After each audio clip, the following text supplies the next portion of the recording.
It's the Happy Hippo Harmonium channel here, and today we're going to be learning how to play Saraswati by Krishna. I only recently learned how to play the song, but I really find it very beautiful, and I found at first that the third verse was a little bit challenging. So don't give up on the third verse, keep going because it's worth it.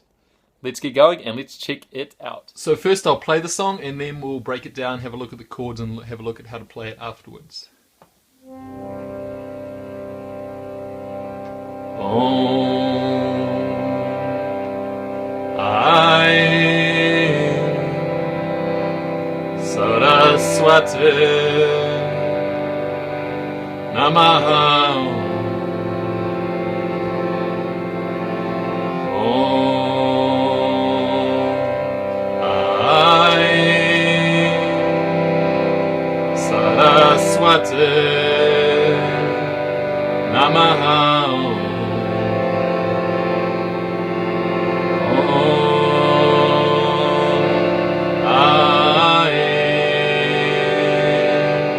Saraswati,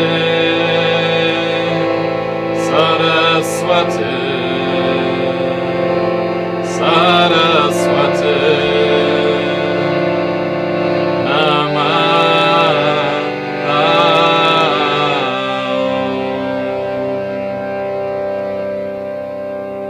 So let's have a look at the chords in this song. Well, the song is played in the key of C major, so it has C major in it, and C major consists of the notes G, C and E. Then it also has a couple of C major variations, and basically one of them is leaving out that E, so just the G and the C. Then we also have another C major variation where we just add another G on top. So we've got the notes G, C and G. Then we've also got the chord G major, and that consists of the notes G, B and D. And there's an inverted form of that also, and that consists of the notes B, D and G. Then we have D minor, and that consists of the notes A, D and F. Then we have A minor, which consists of the notes A, C and E. And of course F major, and that consists of the notes A, C, C and F. So let's break the song down. Well, the song consists of 3 verses, and the first 2 are identical and the third one is different. And the first 2 are probably the easier ones, and then the third one is the more complex one. So let's have a look at the first 2 verses. It's important to note that for this whole entire song, verse 1, 2 and 3, each chord is held for a count of 4. So I'll go through the progression for the first 2 verses. So it goes C major variation to C, then to G major, and to F major. And in terms of complexity, this is quite easy. The only thing that I find people struggle with is the counting. So what I'll do is I will count the spaces, because what I find is if you count the spaces at the beginning, it gets much easier because the timing comes naturally. So the only thing that you need to know is that the Om, from the Om Aim Saraswati, that falls on the first beat. So I'll count the spaces, and I recommend you do the same just to practice, and eventually once you've got it, just leave those counts out. So it goes like this. Om, 2, 3, Aim, 2, 3, Saraswati, 2, 3,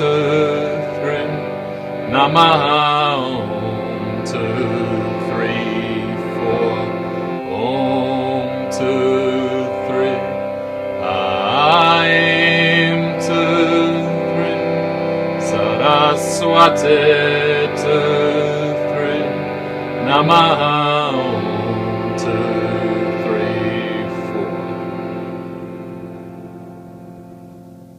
So if you follow that and if you add the counts, you should be able to get those first 2 verses, no worries.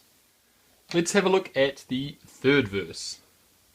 So the third verse is more complex. It's just got a long chord progression, and that's really it.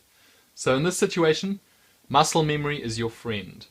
I'm going to put the chords in the description so you don't have to memorize them, but if you play them often enough, your hands will know exactly what you're doing and you won't even need to think about it. So let's have a look at the progression. Goes D minor, to G, to A minor, to F, to D minor, to G, and then to the C major variation. And again, the most complex part is the counting. Each chord is held for a count of 4, but I reckon if you count the spaces at the beginning, it really helps. So what I'm going to do is I'm going to do that for you. And again, it's important to remember that the Om from the Aim Saraswati comes in on the very first beat. And the rest I'll count out for you. So it goes like this.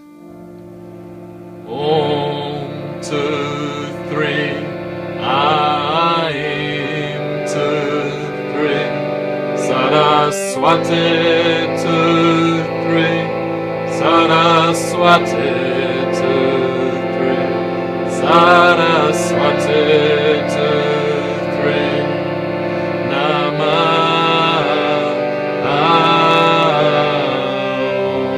2, 3, 4. And after you've played verse 3, you go straight back to verse 1. I hope you managed to learn the song. If you've got any requests, any comments, or anything else you want to say, just post them below and I'll see what I can do.